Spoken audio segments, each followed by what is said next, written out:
자, 방금 전에 이제 공부를 했는데 우리가 그 당좌 자산은 현금하고 빨리 바뀌는 거예요. 판매 과정을 거치지 않고 직접 간접으로 바로 현금화할 수 있는 유동성이, 그러니까 변동성이 가장 큰 자산인데, 현금이 현금성 자산으로는 그 통화와 통화 대형 증권과 요 밑에 있는 이런 것들이 바로 그 현금 및 현금성 자산입니다. 통화는 동전과 지폐, 그 다음에 타인이 발행한 당좌수표, 자기압수표, 가계수표, 우편안증서, 그 다음에 국가에서 돈 보냈다는 거, 공채나 사채가 만기가 돼서 이자 받을 날짜가 되면 이자표, 그 다음에 배당금을 주겠다는 통지서가 왔어요. 그러면 이런 것들은 전부 다 현금이다. 통화를 대신해 쓰는 거다.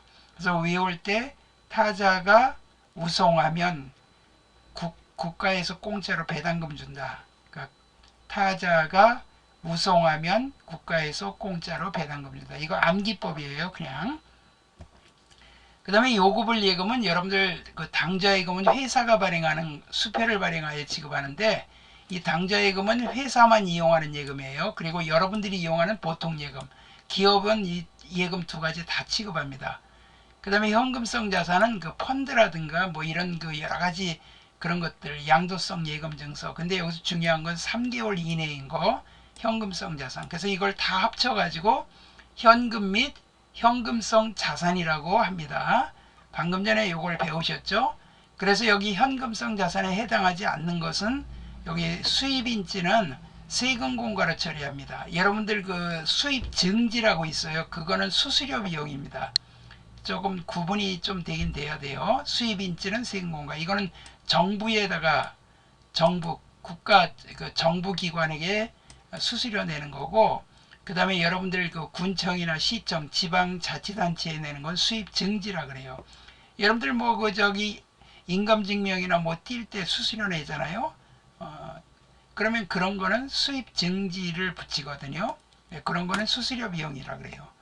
그 다음에 여기 우표 구입대금은 통신비고, 이거는 1년 이내니까 이거는 안 돼요. 3개월 이내만 양도성 예금증서, 3개월 이내만 현금성 자산이에요. 그리고 여기 분계를 이렇게 이제 해봤고요.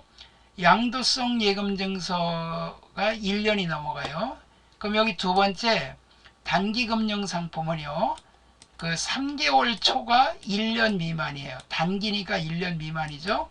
정기예금, 정기적금, CD, 양도성 예금증서, CMA, 이것 일종의 펀드예요. 이런 것들은 3개월이 넘어가면 3개월 이내는 현금이 현금성 자산이고, 3개월이 초과되고 1년이 안 되는 거는 단기금융상품이에요. 그래서 이렇게 구분한다는 것만 기억해 두세요. 3개월 이내는 현금성 자산, 그 다음에 3개월 초과해서 1년 미만은 단기금융상품. 그러니까 3개월 이내로 뭐 펀드를 가입했다 그러면 단기금융상품, 이렇게 분계를 해야 돼요. 자, 그 다음에 이제 유가증권입니다. 이 유가증권의 뜻은 있을 유자, 값가자, 가치가 있는 증권이에요. 그래서 여기 국채, 사채, 공채, 주식, 제가 지난 시간에 국사공주, 국사를 잘하는 공주님 그랬죠? 국사공주 이렇게 외우라 그랬죠? 그래서 국채는 국가가 발행하고, 사채는 회사가 발행하고, 공채는 공기업이 발행하는 거예요. 그래서 공채 같은 경우 여러분들 많이 사라 그러죠? 이 채권이 많아요. 종류가 뭐 주택채권이라든가 뭐 이런 것들은 다 공채들이에요. 그래서 이런 거를 그 채무증권이라 그래요. 여기서 돈 빌리는 거고, 이 주식은 지분증권, 내 소유의 지분증권, 요 지분증권이에요. 이런 거는 재산적 가치를 나타내는 건데, 지분증권은 단기매매증권, 일시적으로 보유하는 거, 또는 장기 보유하는 거, 매도 가능 증권. 그 다음에 지분법 적용 투자 주식은 몰라도 되는데, 요거는 그냥 다른 회사 지배하기 위한 거예요. 20% 이상, 여기다 써놓으세요. 20% 이상 보유, 그렇게 써놓으세요. 주식을 20% 이상 보유를 하면요, 그 회사 맘대로 움직일 수 있어요. 요거는 여러분들 시험범위 아니고 세무이급범위도 아니고, 이거는 완전히 그 그 높은 저기에 해당이 되니까 이건 몰라도 되고요. 채무증권은 만기까지 보유하면 만기 보유증권. 채무증권이라는 건 여기 국사공이에요. 국사공, 국채사채, 공채. 그 다음에 단기매매증권, 매도가능증권은 똑같은데 요게 달라요. 만기보유증권. 그 다음에 요거는 지분법 적용 투자주식. 그러니까 주식은 만기가 없어요. 주식은 만기가 없고 채권만 만기가 있죠. 만기가 되면 이제 원금하고 이자 돌려받죠. 이자는 이제 매년 받겠죠. 자, 유동자산으로 분류되는 유가증권의 조건은 다음과 같다. 후에 재분류 가능하고 지분이 채무로는 불가. 요 지분증권이 이렇게 바뀌는 건 안 돼요. 특히 만기 보유하고 이거 바뀌는 건 안 됩니다. 단기매매증권은 단기 투자자산이에요. 여기 단기적 시세 차익을 목적으로 해서 매수와 매도가 빈번하게 이루어지는 거. 그러니까 샀다가 금방 팔 수도 있는 거죠.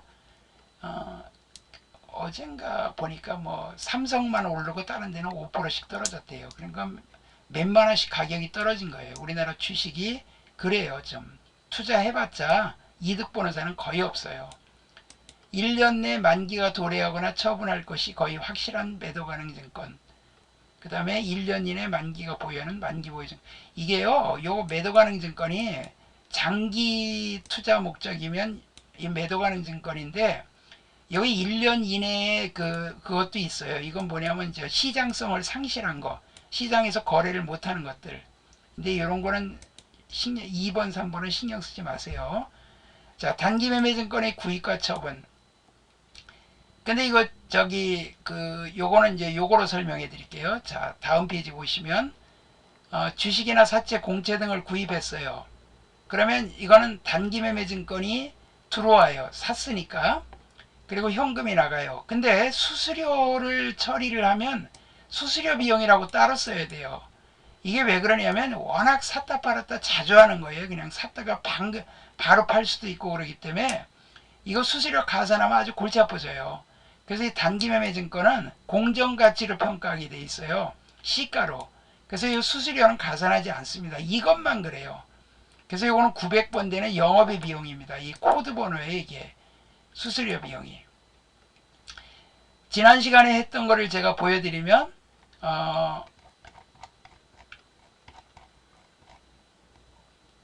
여기에 이 영업의 비용에 수수료 비용이 있어요. 여기 요거 984번. 단기매매증권 취득 시 지급하는 수수료 비용. 이 900권 되는 영업의 비용이나 영업의 수익이에요. 근데 여기 판관비의 수수료 비용이 또 있거든요. 여기 수수료 비용이. 여기에 수수료 비용이 또 있어요. 이건 800번대예요. 이건 영업상에서 발생하는 각종 수수료 이런 거예요. 자, 그래서 영업의 비용에 속한다는 거 기억해 두시고요. 다른 거는 다 살 때 가산합니다. 여러분 뭐 상품을 사든 집을 사든 토지를 사든 다 가산합니다. 모든 비용은. 그 다음에 요거는 이런 것들을 처분했어요. 국사공주를 처분했어요. 근데 처분 가격이 더 커요. 장부가액보다. 그러니까 현금이 들어오는데 단기매매증권보다 비싸게 받았으니까 처분이익이죠. 단기매매증권 처분이익. 싸게 받으면 단기매매증권 처분손실. 이건 완전히 상식적이죠. 뭐 이거야.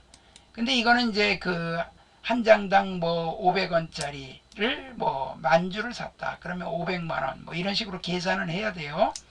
자, 단기매매증권의 평가는 뭐냐면 결산일 현재. 이거는 항상 평가는 12월 말일 날 합니다. 결산일에 현재 공정가치 시장가격으로 평가하여 장부가액과 공정가액의 차액을 해줍니다. 여기 결산시 공정가액이 하락하면 단기매매증권을 줄여요. 그러니까 이제 12월 말일 날 가지고 있는 증권이 가격이 떨어졌어. 아이고 이거 손해봤네. 우리나라는 이런 게 많죠. 지금 미국 주식도 많이 떨어졌어요. 금리가 오르니까 주식은 떨어질 수밖에 없어요. 왜냐면 금리가 오르면 사람들이 투자를 주식에 안 하고 예금에다가 하니까 돈이 빠져나가니까 주식은 당연히 떨어질 수밖에 없어요. 미국 같은 나라는 그게 뭐 이렇게 떨어지더라도 나중에 오를 가능성이 있는데 한국 같은 경우는요. 기축통화국이 아니라 주식값 떨어지면 올라가는 게 되게 힘들어요. 한국이 한국 주식 투자하는 거는 삼성전자 외에는 솔직히 투자하는 거는 좀 안 하는 게 좋아요. 아예 안 하는 게 더 좋고. 그래서 여기 단기매매증권인데 단기매매증권 평가손실 그래요. 또는 단기 투자자산 평가손실. 이거 반드시 결산때 하도록 돼 있어요. 그 다음에 공정가액이 상승하면, 이 공정가액은 앞으로 시가라고 외우시면 돼요. 시가. 그러니까 단기매매증권이고 단기매매증권 평가이익. 그래서 결산 때는 이렇게 평가를 하는 겁니다. 평가손실, 평가이익. 이렇게 해주게 돼 있어요. 왜냐면 가격이 떨어졌는데 그냥 옛날 가격으로 놔두면 안 되죠. 결산 때는 현 시세대로 그걸 보고를 해야 되니까. 그 다음에 소유 유가증권에 대한 이자와 배당금. 자, 소유 채권에 대한 이자를 받으면 현금하고 그냥 이자 수익이에요. 주식에 대한 배당금을 받으면 현금, 배당금 수익이에요. 근데 그 주식으로 배당을 받으면 분기 안 합니다. 수량 단가만 고쳐요. 요거 밑줄 그어놓으세요. 주식 배당으로 받으면 분기 안 한다. 왜냐면 이 주식이라는 걸 분기를 할 수가 없어요. 돈을 받아야 분기를 하지. 이거는 세무이급에 한 10몇 년 전에 딱 한 번 나오고 안 나왔어요. 이거는. 그러니까 주식 배당 받은 거는 분기가 없다는 거. 분기 없는 걸 시험에 내면은 뭐 채점할 게 없으니까 안 내겠죠. 당연히. 자, 그 다음에 여기 매출 채권과 매입 채무의 대손의 기장. 매입 채무와 대손의 기장. 매출 채권은 외상 매출금하고 받으러움이에요. 일반적 상거래에서 발생한 외상 매출금과 받으러움을 말하며, 매입 채무란 상거래에서 발생한 외상 매입금과 지급어음이에요.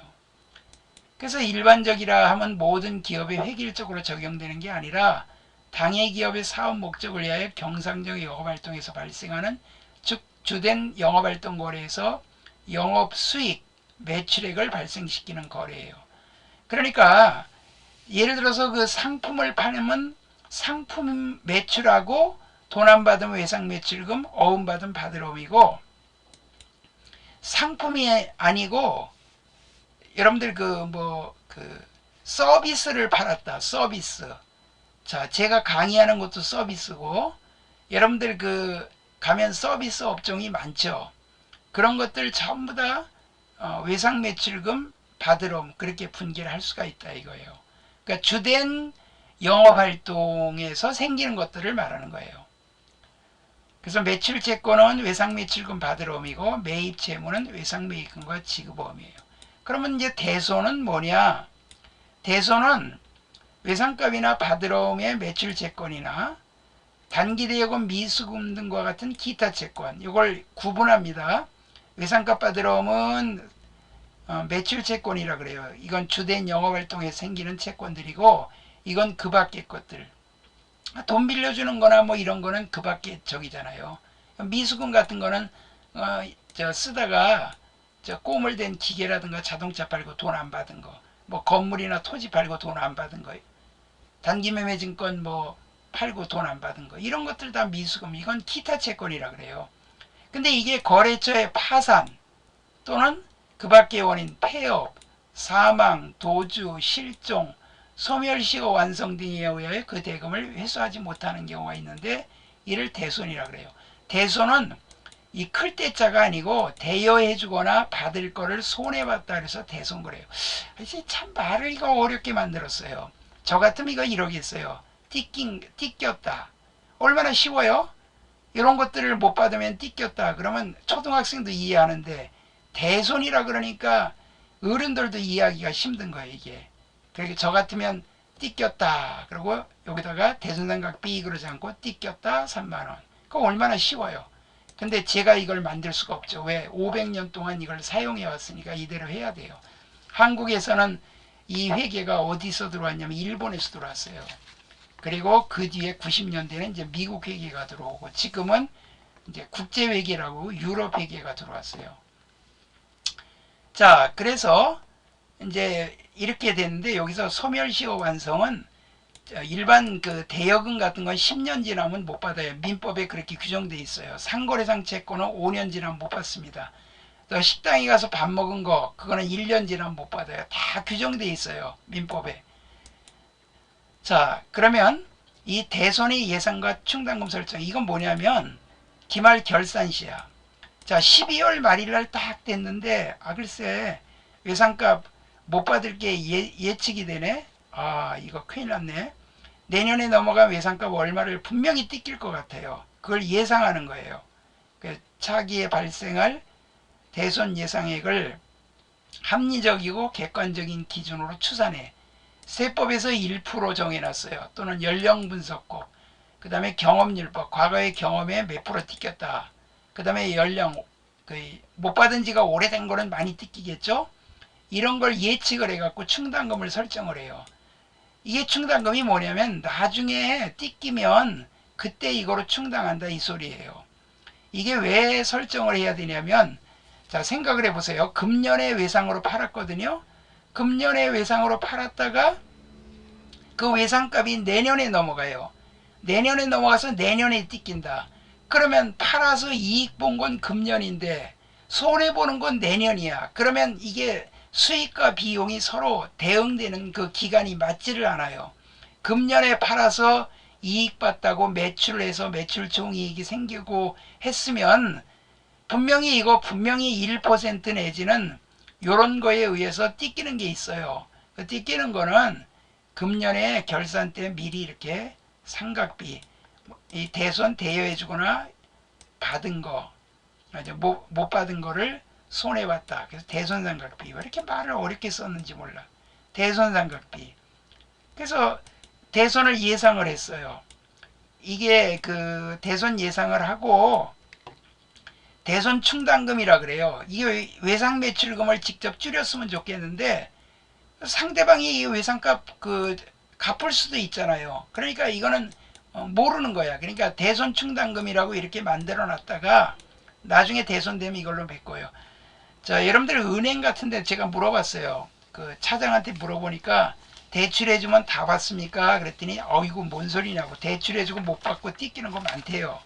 그래서 자기네들도 이 대손 충당금을 설정하더라고요. 회계를 안 배운 사람들도 다 대손 충당금을 다 알아요. 그러니까 대손 충당금을 설정해 놨다가 나중에 대손되면 이걸로 메꾸는 거예요. 그래서 이 대손 상각비라고 비용으로 하게 되면 이 비용이 늘어나면, 손익계산서의 비용이 늘어나면 순이익이 적게 나와요. 그럼 세금 적게 내고 배당도 적게 하니까 기업이 좀 안전하겠죠. 이거 비용으로 안 해봐요. 이 띠끼는 게, 자, 삼성전자 같으면 조 단위예요. 매출이 조 단위. 자, 1조만 했는데 1조의 1%면 얼마일까요? 1조의 1%. 1000억 다음에 조에, 그냥 쉽게 계산하기 1000억이라고 합시다. 1000억의 1%면요 10조예요. 10조. 10조를 대손상각비로 계산 안 해봐요. 순이익이 10조가 더 나오면요 거기에 25%가 세금이에요. 그러면 2억 5천만 원 세금 생으로 더 내야 되는 거예요. 그러면 금년에 세금을 안 내고 내년에 가서 실제로 띠꼈을 때 세금을 내면 마찬가지 아니냐? 아니죠. 금년에 비용을 해서 세금 적게 내서 그 돈을 세이브 해놔서 은행에다 맡겨놔봐요. 이자가 나오잖아. 그러니까 결산 때 그 외상매출금이나 바드럼 또 각종 이런 채권들은요 항상 대손을 예상해서 이렇게 충당금을 설정해야 돼요. 그래서 여기 보세요. 대손 예상이 3만원인데 충당금 잔액이 없어. 하나도 설정해 놓은 게 없어. 그러면 그냥 대손상각비 3만원, 대손충당금 3만원. 근데 3만원을 예상했는데 2만원 있어. 그럼 이미 2만원 설정해 놨어. 이거는요 3만원을 설정해 놓은 목표야. 목표가 3만원인데 2만원 있으니까 만원만 해주면 돼요. 대손상각비, 대손충당금. 근데 3만원을 설정하려고 그러는데 3만원이 있어. 그럼 이미 다 설정해 놨네. 그럼 또 설정할 필요 없죠. 그래서 분개 없음. 근데 3만원 설정하려고 그러는데 4만 5천원이 있어. 이거 초과됐네. 더 많이 설정해 놨네. 그럼 대손충당금을 이쪽으로 보내서 없애주고 대손충당금 환입이라 그래요. 요 환입은 요 대손상각비에서 빼주는 거예요. 요거하고 요거 이렇게 퉁쳐서 나중에 빼주는 거예요. 이건 수익이라고도 얘기해요. 자, 이렇게 설정을 해놓은데 금액은 3만원을 만들어 놓는 거예요. 그러니까 은행에, 여러분들이 항상 은행에다가 예비돈을 얼마 만들어 두듯이 이렇게 만들어 두는 거예요. 자, 그 다음에 실제로 대손이 발생했어. 이제 내년으로 넘어간 겁니다. 내년에 넘어가서 실제로 회계 기간 중에, 내년 회계 기간 중에 매출 채권에 대한 대손이 발생했을 때 이렇게 분개합니다. 자, 회수불능액이 5만 원이야. 충당금 잔액이 하나도 없어. 설정해 놓은 게 아예 없어요. 그러면 이제라도 대손상각비 5만 원? 이거는 외상값 실제로 띠낀 거예요. 대손의 발생. 여기다가 써놓으세요. 띠꼈다. 좀 유치한 것 같지만 이해하는 데 도움되니까 써놓으세요. 띠꼈다. 실제로 띠꼈다. 앞에는 뭐예요? 띠낄 거 예상한다. 이건 띠낄 거 예상하는 거고, 이건 실제로 띠낀 거예요. 그러니까 외상값이 대변에 가야지. 바드러움이 띠끼면 바드러움이 가야 되고, 대여금이 띠끼면 대여금이 가는데, 대여금이나 이런 거는 여기 기타의 대손상각비 그래요. 계정 과목이 달라요. 이거는 매출 채권은 대손상각비고, 대여금이나 미수금 기타 채권은 기타의 대손상각비 이래요. 자, 회수불능이 5만 원인데 충당금 잔액이 없어. 그럼 대손상각비 5만 원, 외상매출금 5만 원. 다 비용으로 처리하는 수밖에 없어. 전기말 결산 때 안 해놨으니까. 근데 충당금, 회수불능이 5만 원인데 충당금이 3만 원 있네? 와, 이건 생각보다 더 많이 뜯겼네? 그럼 여기 외상값 5만 원 사라지고 대손 충당금이 3만 원이 없어져요. 여기 앞에서 이렇게 대변에 했었잖아요. 이렇게. 여기 없어져요. 이렇게. 그리고 나머지는 대손상각비 이렇게 되는 거예요. 자, 근데 5만 원 회수불능이 됐는데 이거 실제로 띠낀 거예요. 근데 충당금이 5만 원이야. 이야, 이거 안성맞춤이네. 그 외상매출금 5만 원 띠꼈는데 충당금 5만 원 있으니까 5만 원 딱 메꾸면 이걸로 딱 맞는 거죠. 선생님, 여기는 분개하고 왜 여기는 분개 안 해요? 이거는 충당금 설정하는 거예요. 3만 원을 예상했는데 3만 원을 이미 설정해 놨으니까 또 설정하면 안 돼요. 할 필요가 없어. 그렇지만 이거는 실제로 띠낀 거예요. 5만 원이 띠꼈으니까 외상값 줄여줘야 되고 대손 충당금을 이렇게 메꿔주는 겁니다. 대손 충당금으로. 여기에 와서 또 대손상각비 이러면 안 되죠. 전기 말에 이미 그렇게 충당금 만들어 놨으니까. 그 다음에 5만 원 예상했는데 글쎄 6만 원 잔액이 있네. 그러면 이제 외상매출금 5만 원 사라지고 충당금은 5만 원만 와. 그럼 이 만 원은 뭐냐? 그 다음에 또 띠낄 수 있죠. 또 띠끼면 그때 가서 하면 돼요. 기타 채권의 대손시. 그러면 기타의 대손상각비 단기대여금 이렇게 돼요. 자, 우리나라가요, 북한에도 돈을 많이 빌려줬어요. 러시아에도 노태우 대통령이 돈을 많이 빌려줬어요. 소련이 망했잖아요.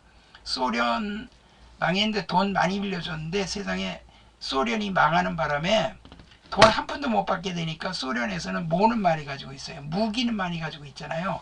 그래서 한국한테 자, 무기로 대신 가져가라. 그래서 러시아가 우리한테 무기로 줬어요.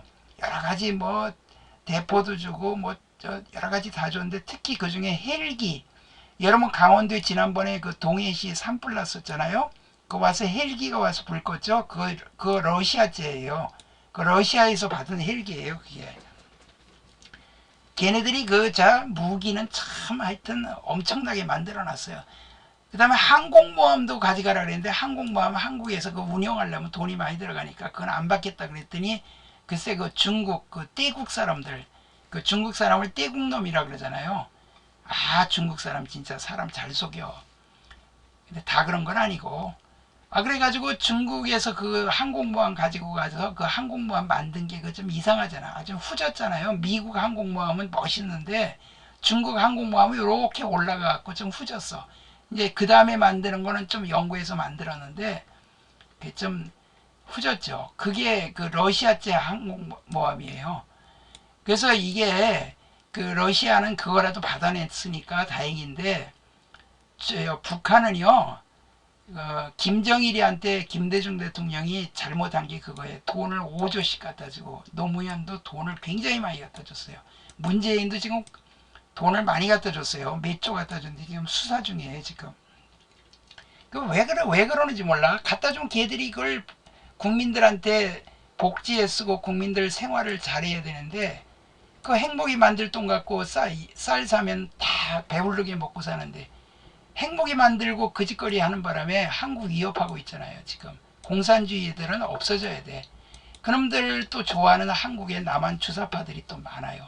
그러니까 그 사람들이 그 지금까지 외상값을 안 주고 있는 거야. 돈 빌려주고 그 다음에 그 뭐 쌀 같은 거 그냥 외상으로 갖다 준 거예요. 그냥 쌀 엄청 갖다 줬어요. 김대중 대통령 때.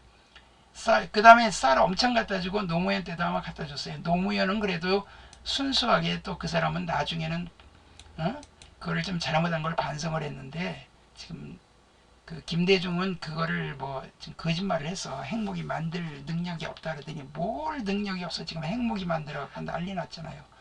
그래가지고 북한에서는 외상값을 완전히 그냥 띄어먹고 지금 줄 생각 안 해요. 김정은이가 주겠어요? 그러니까 요분개를 하는 거야. 우리가 쌀을 북한에다가 외상으로 팔았으니까 외상 매출금 사라지고 그 정부에서도 이런 거 다 설정해놔요. 대손 충당금 이렇게 해놓고 모자르면 대손상각비 이런 식으로. 자, 하여튼 그러니까 외상이 참 위험한 거예요. 자, 대손 처리한 채권의 회수. 이건 뭐냐면 이제 띠꼈다가 돈 받은 거예요. 전기 단기 구분하지 않고 대손 처리한 채권을 회수하게 되면 무조건 대변에 대손 충당금으로 회계 처리한다. 이거 뭐냐면 그래도 띄어먹었다가 상대방이 돈을 갚은 거예요. 그러니까 전기에 대손 처리한 채권에 회수하면 차변에 현금이 들어오고 대변에 대손 충당금. 여기 대손 충당금 차변에 왔던 걸 원위치 시키는 거예요. 이렇게 원위치. 그 다음에 단기에 대손 처리한 채권의 회수. 금년에 이렇게 띠꼈던 거거든요. 근데 이걸 받았어. 그럼 현금 들어오고 대손 충당금. 여기 외상 매출금이 아니에요. 이미 여기서 외상값을 줄였으니까 외상값으로 여기 분기하지 말고 여기 대손 충당금이 차변에 왔던 걸 원위치 시키는 거예요. 전기 단기 구분하지 않고 대손 충당금으로 이렇게 분기합니다. 그래서 이렇게 대손에 대해서 배웠고, 그 다음에 여기는 이제 그 지난 시간에 설명했던 거예요. 받으러옴과 지급어음. 자, 어음은요, 발행인은 어음 채무가 생겨요. 지급어음 대변. 수취인 어음을 받은 사람은 채권이 생겨요. 받으러옴. 자, 이거 앞에 다 설명한 거예요. 자, 상품을 매입하고 약속은 발행 시. 여러분들 공부하실 때 이 박스, 이 노란 색깔이 있는 거, 이 박스만 위주로 공부하셔도 돼요. 요건 그냥 읽어만 주시고 요거는 암기할 필요도 없어요. 여기에 혹시 1번, 2번, 3번 그런 건 좀 한 두세 번 읽어두세요. 그건 객관식으로 나올 수 있으니까. 이런 거는 시험에 나오지도 않아요. 이 분계가 나오지. 상품 매입하고 약속은 발행 시. 상품 들어오고 대변에 지급어음. 상품을 매출하고 약속어음 수취 시. 그러면 차변에 받으러옴. 그 다음에 이건 상품 매출. 상품 팔았으니까 상품 매출. 여기 상품이 들어오고 여기는 어음 발행했으니까 지급어음. 여기는 상품 매출, 여기는 받으러옴. 어음의 결제. 소유 약속어음 대금을 현금으로 회수했어요. 그럼 현금, 받으러옴. 이 받으러옴 받았던 거를 없애주니까 받으러옴이에요. 당전 발행의 약속어음 대금을 지급 시. 그럼 이 지급어음이 차변에 와서 없어지고 대변에 현금이에요. 현금이 나가요. 그래서 차변에 지급어음, 대변에 현금. 그래서 이렇게 어음대금의 결제가 되면 이런 식으로 분기가 된다 하는 거 됐고요. 그러면 어음의 배서양도라고 그랬어요. 배서. 이 말도 좀 어려워. 이 배자가 뒷배자예요. 문서서자. 문서 뒤에다가 서명해서 그 서명할 때 서자도 돼요. 문서 뒤에 서명해서 양도한다. 어음을 그 문방구에 가서 어음을 사서 보시면요. 그 어음 뒷면에 서명하는 게 있어요. 저한테 이거 어음이 전에 있었는데 문방구에 500원만 주면 어음 사요. 그거 갖고 어음 실제로 여러분이 돈 주겠다고 쓰잖아요. 그거 진짜 어음이 돼요. 돈 달라 그래요. 안 주면 막 그냥 재판 걸어가지고 돈 달라 그래요. 그러니까 함부로 그 써주는 게 아니에요. 문방구에서 파는 어음 용지 그런 거 다 현재 법적으로 다 그건 사용하고 있는 거예요. 근데 요새는 컴퓨터로 발행하죠. 그래서 어음의 배서양도는 소유하고 있던 어음을 타인에게 양도하는 걸 어음의 배서양도예요. 뒤에다 서명하고 내가 이 어음을 양도합니다. 그래야 그 상대방 원래 줄 사람이 아 이거 양도했구나 그러고서 돈을 이제 그 양도받은 사람한테 주겠죠. 상품을 매입하고 소유하고 있던 어음을 배서양도해주면 그 상품이 들어오고 가지고 있던 어음이 나가는 거예요. 이거 별표해 놓으세요. 시험에 잘 나와요. 배서양도하다. 그럼 여기 거래처를 누구로 적냐면 발행인으로 적어야 돼요. 원래 돈 줄 사람으로. 그 다음에 어음의 할인도 요거 별표해 놓으세요. 요거 분계, 요 밑에 분계도. 이거 제가 지난 시간에 다 설명드렸던 거예요. 소유하고 있던 어음을 만기일 이전에 은행에 배서 양도하여 자금의 융통을 받는 것을 어음의 할인이다. 만기일까지 이자를 매출채권 처분 손실 계정으로 한다. 할인료는 뭐 액면 곱하기 연이율 곱하기 365만의 할인일수. 이거는 신경 안 써도 돼요. 이거는 다 문제에 주어져요. 소유하고 있는 어음을 은행에서 할인하고 할인료를 차감한 실수금은 당좌예금하다. 그러면 받을 어음이 사라지고 이거 은행이 돈 장사하는 데 아닙니까? 100만원짜리면 은행에 한 5만원 띄고 나머지 95만원만 우리한테 돈 주는 거예요. 그래서 매출채권 처분 손실 이렇게 됩니다. 근데 요게 이제 매각거래라 그래요. 여기다 써놓으세요. 매각거래. 이걸 매각한 거다. 은행에다가 매각한 거래로 처리한다. 그래서 매각거래 그럽니다. 매각거래라 그래요. 그런데 만약에 차익거래라고 하면요. 이걸 담보로 맡긴 거라 여기 단기 차익금이 돼요. 단기 차익금 되고 요 매출채권 처분 손실이 이자 비용. 이게 딱 한번 2012년도에 세무이급에 한번 딱 나왔어요. 그 뒤에는 안 나와요. 다 매각거래로 처리합니다. 이렇게. 그래서 매출채권 처분 손실 받으러 매각거래로 처리하라. 이렇게 조건이 꼭 주어집니다. 자, 요렇게 요 두 분계가 시험에 잘 나온다는 거 기억하시고. 자, 이번엔 이제 기타의 채권 채무. 이거 설명했죠? 현금을 대여하고 차용증서 받으면 단기 대여금, 현금. 돈 빌려주고 현금이 나갔죠. 그 앞에서 분계 다 연습했던 거예요. 그리고 또 한 번 하니까 여러분들이 익숙해지는 거예요. 단기 대여금과 이자를 현금으로 받으면 현금이 들어오고 단기 대여금이 사라지고 이자 받으면 이자 수익. 현금을 차입하고 차용증서를 발행하면 현금이 들어오고 단기 차입금이에요. 차입금과 이자를 현금으로 지급하면 단기 차입금 갚았고 이자 비용 대변의 현금이에요. 차용증서 대신에 약속어음을 주고받아도 단기 대여금, 장기 차입금으로 처리한다. 이 차용증서 대신요 약속어음을 주고받아도 똑같이 대여금, 차입금이에요.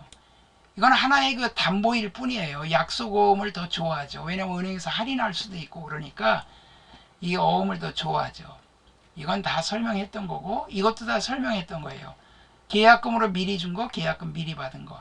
자, 상품을 매입하기라고 계약금죄로 상품 대금의 일부를 현금으로 지급하면 그럼 선급금 대변의 현금. 그 다음에 상품을 매입하고 계약금을 차감한 잔액을 외상으로 하면 여기 상품이 들어와요. 그리고 여기 선급금이 사라져요. 그래서 나머지는 외상 매입금. 이게 선급금 퉁쳐야 될 거 아니야. 계약금 줬으면 그거 퉁치고 나머지만 외상으로 해야 되겠죠. 그래서 상품 차변에 들어오고 계약금 사라지고 외상 매입금. 그 다음에 상품을 매출하기로 하고 계약금죄로 상품 대금의 일부를 현금으로 받으면 차변의 현금, 대변의 선수금. 그 다음에 상품을 매출하고 계약금을 차감한 잔액을 외상으로 하면 상품 매출, 그리고 계약금 받은 거 이거 먼저 퉁쳐야죠. 나머지 외상 매출금 이렇게 됩니다. 자, 그래서 이거 다 배웠던 거예요. 상품 매입할 때 운반비는 원가에 가산하고 매출할 때는 운반비로 처리한다 했던 거 있고. 자, 요건 뭐냐면 상품권이에요. 백화점 상품권 여러분 아시죠? 받아보신 적도 있을 거예요. 근데 여러분 입장이 아니고 이건 누구 입장이냐면요.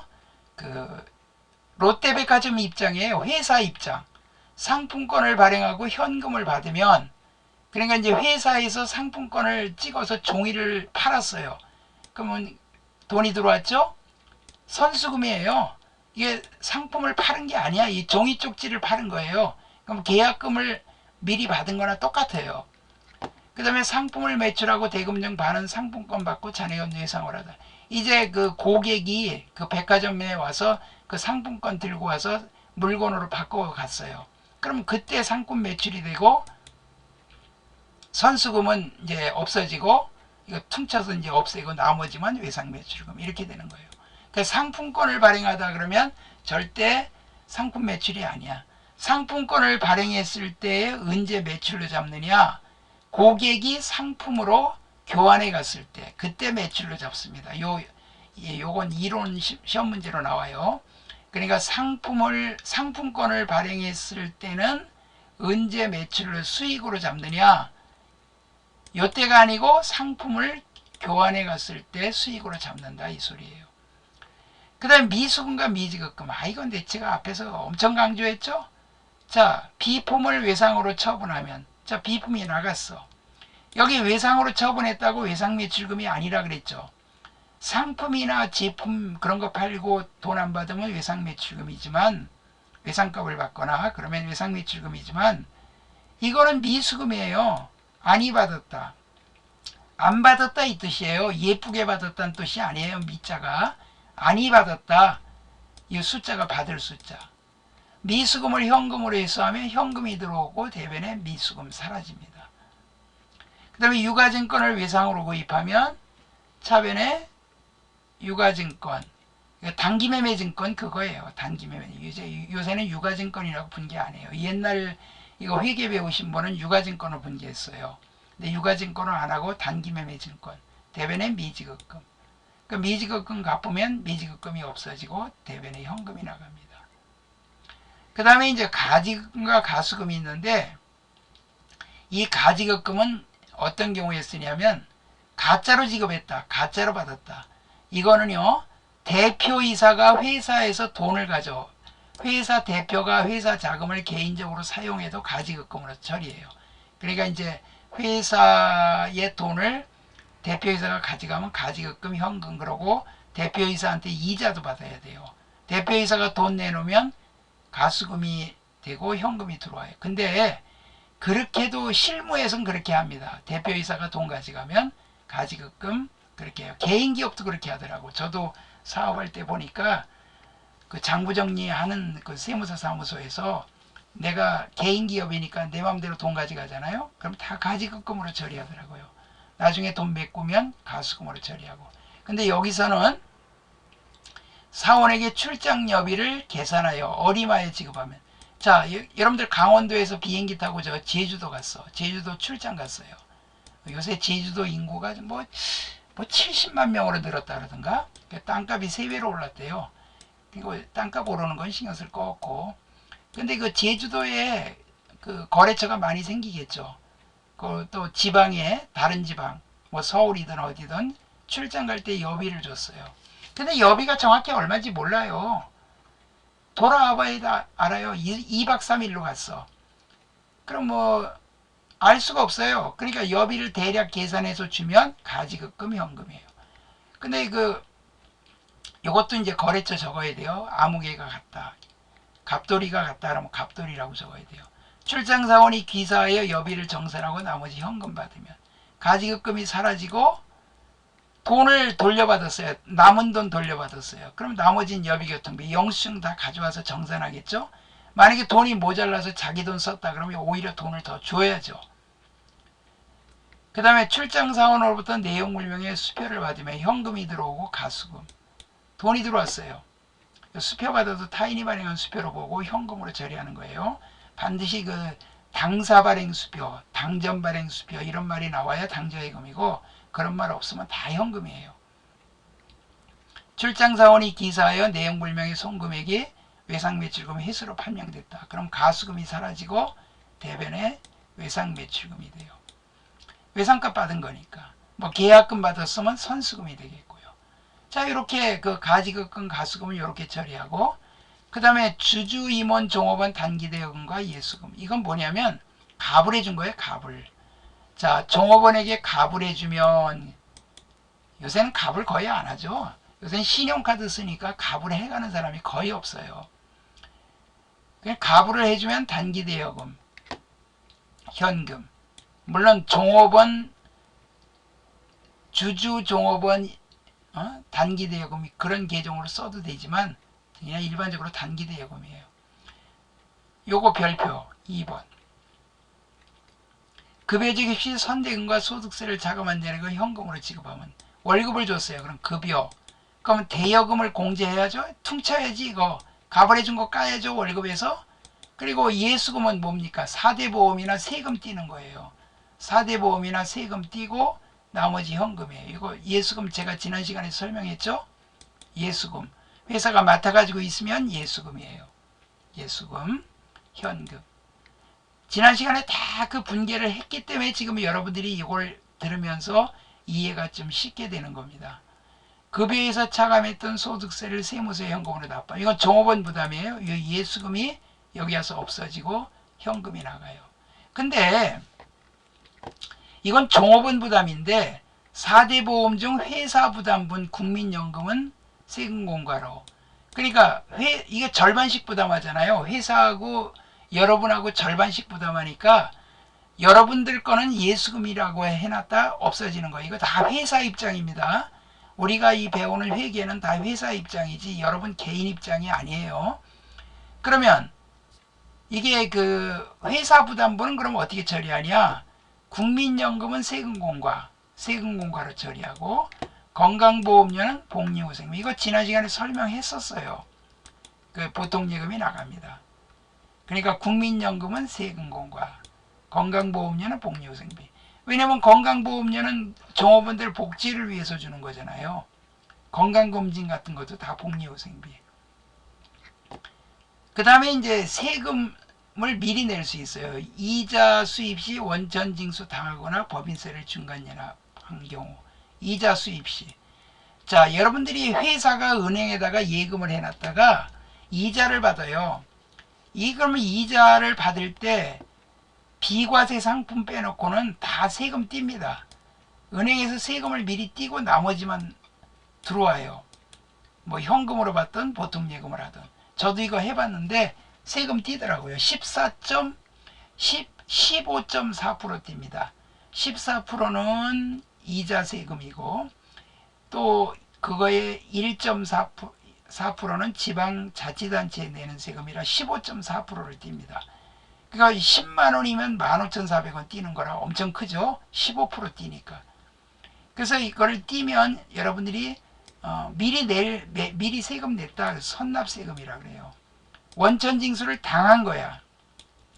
이거는 원천징수를 한 거예요. 회사가. 종업원들한테 원천징수를 하면 월급에서 띄어놨다가 납부하는 거고, 이거는 은행이 원천징수를 해버린 거예요. 그래서 은행이 내 대신 세무서에 갖다 내는 거예요. 선납세금 그리고 나머지 보통예금. 요것도 잘 기억해 두세요. 그 다음에 법인세 중간연합시. 여러분들 세금은요 1년에 한 번만 내질 않습니다. 6개월에 한 번씩은 내요. 그래서 선납세금 대변에 보통예금.